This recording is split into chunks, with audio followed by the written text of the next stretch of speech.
Hello दोस्तों, आज हमारे आदरणीय प्रधानमंत्री जी ने वीडियो कॉन्फ्रेंसिंग के जरिए एक वेबिनार किया था और इस वेबिनार के अंदर उन्होंने हाल ही में अपने कुछ लिए गए डिसीजन के बारे में बताया और उन डिसीजन पे जो सवाल उठे थे उनके बारे में भी जवाब दिया।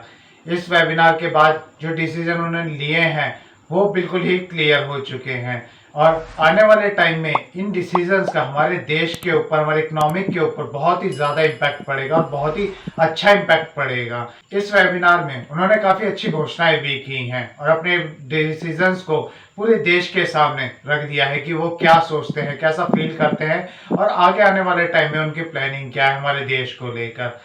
तो इस वेबिनार के जरिए जो उन्होंने घोषणाएं की हैं उससे कुछ कंपनियां ऐसी हैं जिनके ऊपर काफी अच्छा इम्पैक्ट पड़ेगा, क्योंकि इस वेबिनार के अंदर हमारे आदरणीय प्रधानमंत्री जी ने हमारे देश को आत्मनिर्भर बनाने के लिए ऊपर जोर दिया है। एक आत्मनिर्भर भारत, इस पे बहुत ज्यादा उन्होंने जोर दिया है और उम्मीद लगाई है कि आने वाले टाइम में हमारा देश एक आत्मनिर्भर देश बन जाएगा और ज्यादा से ज्यादा जो हम आज के टाइम में इंपोर्ट कर रहे हैं चीजों को, उन्हें हम अपने ही देश में डेवलप करेंगे। तो इतनी अच्छी घोषणाएं इसमें हुई हैं और उन्होंने हाल ही में कुछ ऐसे डिसीजन लिए हैं जिसके बाद हमारे देश की कई इंडस्ट्री में बहुत ही ज़्यादा प्रॉफिट और ग्रोथ हमें आने वाले टाइम में देखने को मिलेगा। तो इस वीडियो के माध्यम से हम इसी वेबिनार में हुई सभी घोषणाओं के बारे में, पूरी जो भी उन्होंने स्पीच दी है उनके बारे में डिस्कस करेंगे और आने वाले टाइम में किन कंपनियों पे इसका इतना अच्छा इम्पैक्ट पड़ेगा उसके बारे में, उन कंपनियों की चर्चा हम इस वीडियो में करेंगे। मैं विजय कुमार स्वागत करता हूं आपका हमारे चैनल इन्वेस्टर सेतु में। और आइए दोस्तों, इस वीडियो को शुरू करते हैं और जानते हैं कि कौन कौन सी अनाउंसमेंट इस वेबिनार के थ्रू हुए हैं और आने वाले टाइम में इस अनाउंसमेंट का किन कंपनियों पे इम्पैक्ट पड़ेगा। तो आइए इस वीडियो को शुरू करते हैं।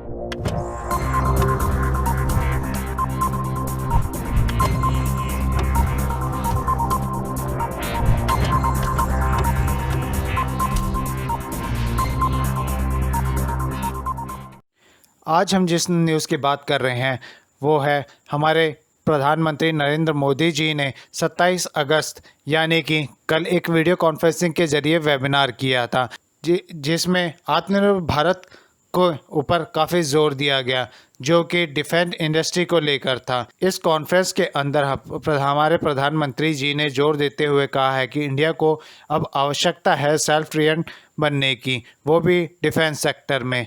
और इसके लिए प्राइम मिनिस्टर नरेंद्र मोदी जी ने अनाउंस किया है कि India would allow up to 74% FDI in defence manufacturing, यानी कि अब इंडिया का 74% FDI means foreign direct investment करना चाहिए अपनी डिफेंस मैन्युफैक्चरिंग के ऊपर। पहले ये 49% के आसपास तक हुआ करता था, जो कि अब 74% तक होने की उम्मीद लगाई जा रही है और इसकी घोषणा हमारे प्रधानमंत्री जी ने करी है, जिससे हमारी जो डिफेंस है यानी कि हमारी जो फोर्सेस हैं वो बहुत ज़्यादा स्ट्रांग हो जाएंगी।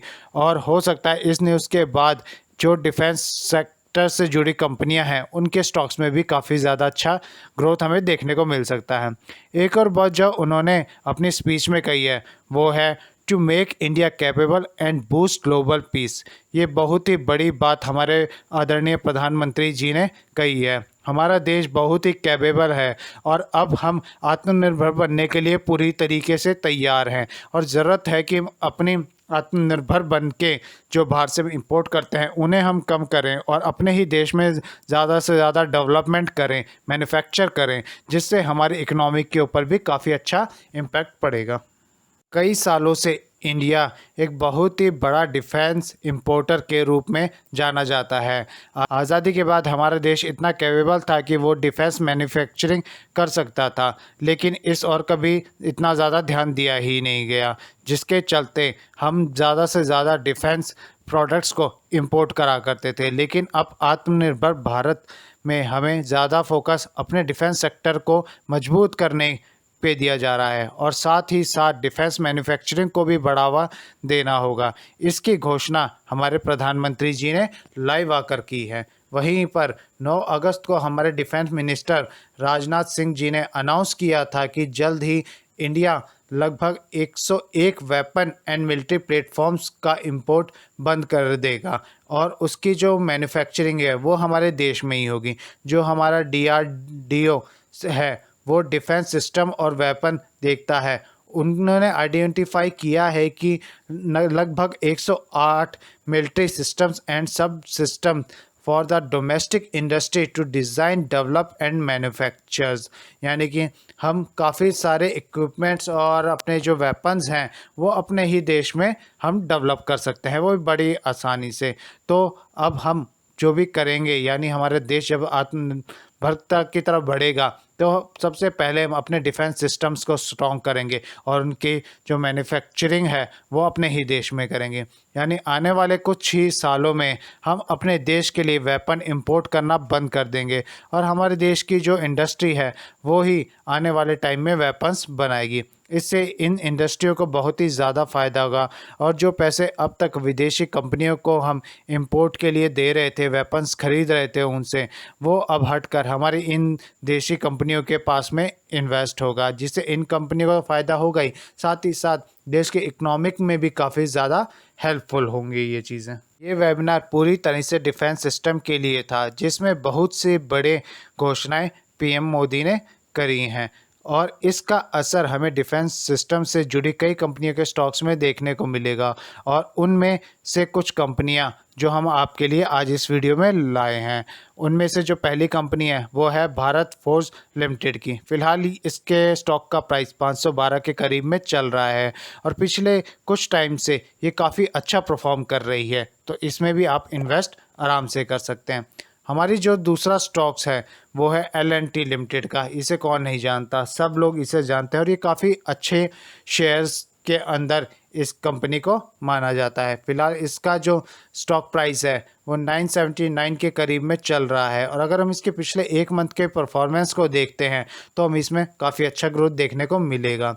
हमारी जो अगली कंपनी है वो है भारत हेवी इलेक्ट्रिकल लिमिटेड की, यानी कि भेल।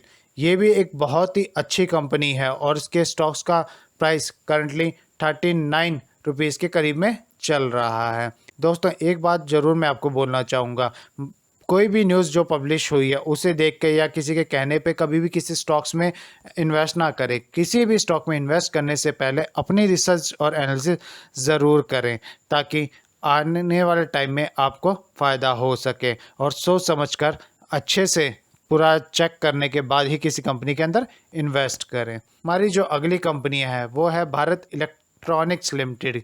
ये कंपनी भी डिफेंस से जुड़ी हुई है और उसी में के प्रोडक्ट्स को बनाने की में काम करती है और इसके शेयर्स की अगर करंट वैल्यू की बात करें तो वो 110 रुपये के करीब में चल रहा है और अगर आप के पिछले ग्राफ को देखेंगे तो इसमें भी हमें ग्रोथ देखने को मिली है। इसके स्टॉक्स को भी आप अपनी वॉच लिस्ट के अंदर ऐड कर सकते हैं। हमारी जो अगली कंपनी है वो भारत डायनेमिक लिमिटेड है। ये भी काफ़ी अच्छा स्टॉक्स माना जाता है और इस स्टॉक्स की करंट वैल्यू 413 रुपये के करीब में है। तो ये भी डिफेंस सिस्टम से जुड़ी है, तो इस न्यूज़ का फ़ायदा इस कंपनी के ऊपर भी हमें ज़रूर देखने को मिलेगा। हमारी जो अगला स्टॉक है वो अशोक लीलैंड का है। ये कंपनी आप जानते ही हैं कि डिफेंस सिस्टम्स के व्हीकल्स को मैन्युफैक्चर करती है और किसी भी डिफेंस के लिए उसके व्हीकल्स बहुत इंपॉर्टेंट होते हैं। तो ऐसी कंपनी जो डिफेंस के व्हीकल्स को मैन्युफैक्चर करती है, प्रोवाइड कराती है, तो उस कंपनी में बहुत ही अच्छा ग्रोथ हमें आने वाले टाइम में ज़रूर देखने को मिलेगा। तो दोस्तों ये ऐसी कुछ कंपनियां थीं जिनके ऊपर आने वाले टाइम में बहुत ही अच्छा ग्रोथ हमें देखने को मिलेगा और जो हमारे अनाउंसमेंट्स हुए हैं हमारे आदरणीय प्रधानमंत्री जी की तरफ से और बाकी हमारी जो मिनिस्ट्री है उनकी तरफ से, तो काफ़ी अच्छा डिसीजन उन्होंने लिया है और अपने देश को आत्मनिर्भर बनाने के लिए एक बहुत ही बड़ा कदम उठाया है, क्योंकि डिफेंस ही किसी भी देश की सबसे ज़्यादा स्ट्रॉन्ग चीज़ होती मानी जाती, क्योंकि डिफेंस ही किसी भी देश की बहुत ही सबसे ज़्यादा स्ट्रॉन्ग चीज़ मानी जाती है। और जब हमारे देश के प्रधानमंत्री अपने डिफेंस सिस्टम को स्ट्रॉन्ग करना चाहते हैं, उसकी जो मैन्युफैक्चरिंग है वो यहाँ पर करना चाहते हैं, जो इक्विपमेंट्स हैं उनकी, जो हमारे वेपन्स हैं उनकी जो मैन्युफैक्चरिंग है उनकी अपने देश के अंदर ही वो कराना चाहते हैं, ताकि बाहर से हमें कम इंपोर्ट करना पड़े और ज़्यादा से ज़्यादा मैन्युफैक्चरिंग हम खुद करें, ताकि जो पैसा बाहर इंपोर्ट करने में इन्वेस्ट कर रहे हैं विदेशी कंपनियों पे, वो हमारी देश की कंपनियों में इन्वेस्ट हो, और इससे हमारी देश की इकोनॉमी भी काफ़ी अच्छी डेवलप होगी। तो ऐसे में इन कंपनियों के अंदर काफ़ी अच्छा इम्पैक्ट हमें देखने को मिलेगा। लेकिन दोस्तों, कभी भी किसी न्यूज़ के चलते या किसी के कहने पे किसी भी स्टॉक के अंदर इन्वेस्ट नहीं करना चाहिए। किसी भी स्टॉक्स में इन्वेस्ट करने से पहले खुद अपनी पूरी रिसर्च करें और उसके बारे में अच्छे से जानें, उसके बाद ही इन्वेस्टमेंट करें। हमारी तो यही राय है आपके लिए। उम्मीद करता हूँ मेरे इस वीडियो के माध्यम से आपको काफ़ी ज़्यादा अच्छी इन्फॉर्मेशन आज इसके बारे में पता चली होगी कि हमारे आदरणीय प्रधानमंत्री ने क्या एक वेबिनार के अंदर अपनी अनाउंसमेंट किए हैं और क्या क्या डाउट्स उन्होंने हमारे क्लियर करे हैं। तो अगर मेरे वीडियो को पसंद आया तो प्लीज़ हमारे इस वीडियो को लाइक करना ना भूलें, और अगर आप हमारे चैनल पे नए हैं और अभी तक हमारे चैनल को सब्सक्राइब नहीं किया तो प्लीज़ हमारे चैनल को सब्सक्राइब करना ना भूलें। तो दोस्तों, आपसे फिर मुलाकात होगी बहुत जल्द एक नए वीडियो में, एक नई कंपनी, एक नए स्टॉक के साथ। तब तक सेफ रहिए और इन्वेस्टमेंट करते रहिए। Thank you.